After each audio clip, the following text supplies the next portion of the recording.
First thing I do is I build the upper receiver. So I'll put forward assist and ejection port cover on. It's the first thing I do. That'll just kind of complete the upper receiver assembly in a way. These barrels are already pre-assembled. We call this a barrel assembly rather than just a barrel. When you get these barrels, they typically don't have the barrel nut or the gas block on. We dimple our barrels for the gas block. We also pin our gas blocks. It's redundant, but hey, you know, we've built a brand around redundancy, and redundancy is good for those who use these things professionally. So as far as emphasis on a material solution or an item inside the gun, you know, barrel is my number one thing. Quality of barrel, it's the heartbeat of the gun. You know, that's what carries the payload.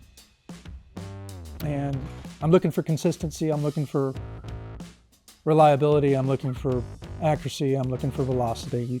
I mean, that's what makes, that truly what separates a really good gun from one that's okay.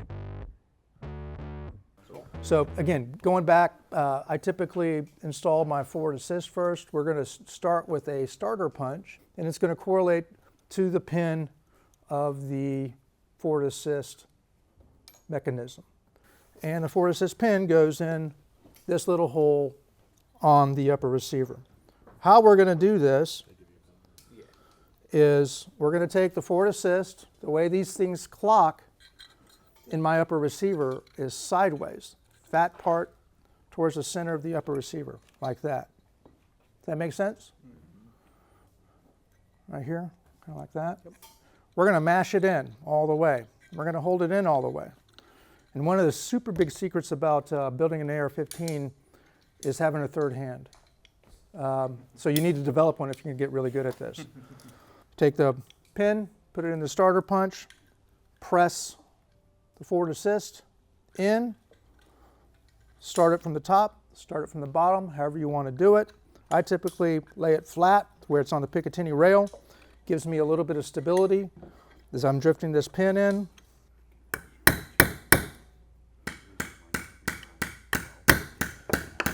I typically drive them in just below flush.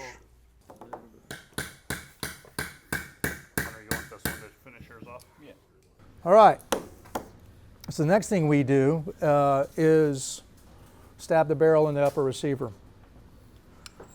You'll notice these on Hodge defenses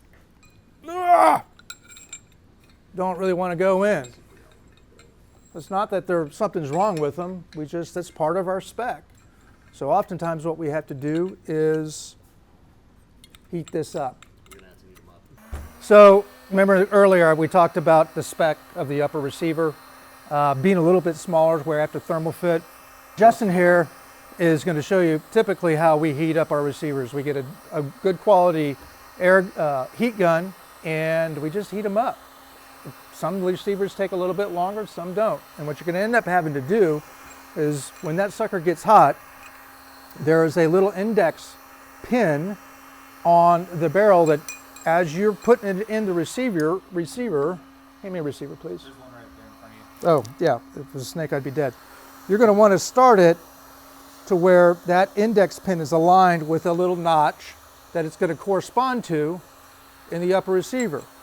And you're going to have to do it quick because this is going to start cooling down. When this starts cooling down, it starts getting smaller. So you want to clean this off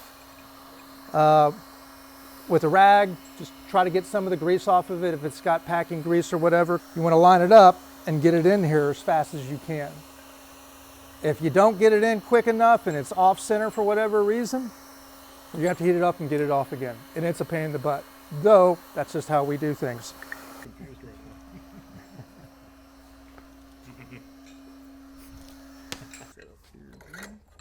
So with reaction rod, we're going to place, and by the way, you can get these reaction rods from a bunch of different places.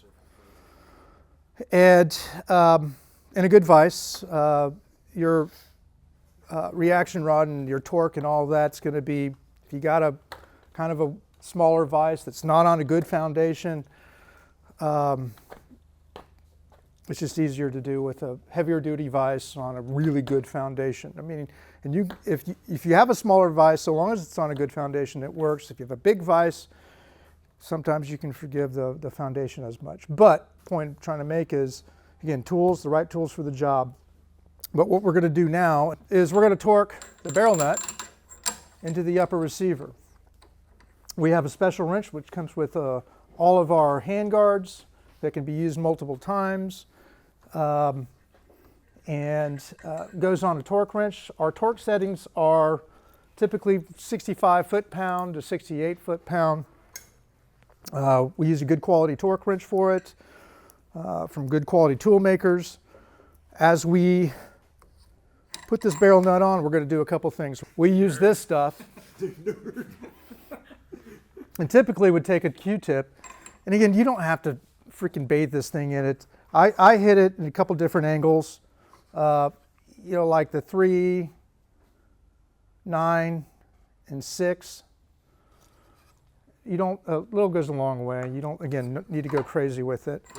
Less is more. You don't have to use a lot. It's really kind of protect it from seizing and galling. And I'll just kind of put it on by hand. Run it back and forth, make sure it gets seasoned into the threads. Tight. Take it off, just work it. Then I'll take a torque wrench, again at the proper torque setting, drop it on here. Well, actually, back up. Use a breaker bar with the wrench, and I'll give it a little bit of a push, take it off, give it a little bit of a push, and what we're doing is we're stretching the threads a little bit. Take it off, give it a final push, and give its torque. And take your time. This will beep and let me know, but I'll check it once it beeps to make sure I got the proper torque setting. With mine, I push onto the tool into the barrel nut. That way it doesn't jump and slip. If you heard that, check it again. We're there. Check it again. All right, and that's it. That's how we torque on our barrel nut. What's the difference between maybe a competition gun or one that's used for professional use? Tolerances, acceptability, and the types of ammo it runs. You want consistency in a competition gun for sure, but you may be shooting heavier or lighter loads in charge weight, recoil impulse. You don't care about flash. You don't care about suppression. You care about quick and accurate shots on target, but a lot of folks, they care about flash, they care about suppression, they care about size, they care about noise. It's hard to define, what someone needs and what someone doesn't need because everyone has their own individual needs. We make a gun that fits a certain niche. Can you compete with my guns? Sure, I've plenty of guys that do, but we don't make a competition gun. We make a gun for folks that's a tool of their trade.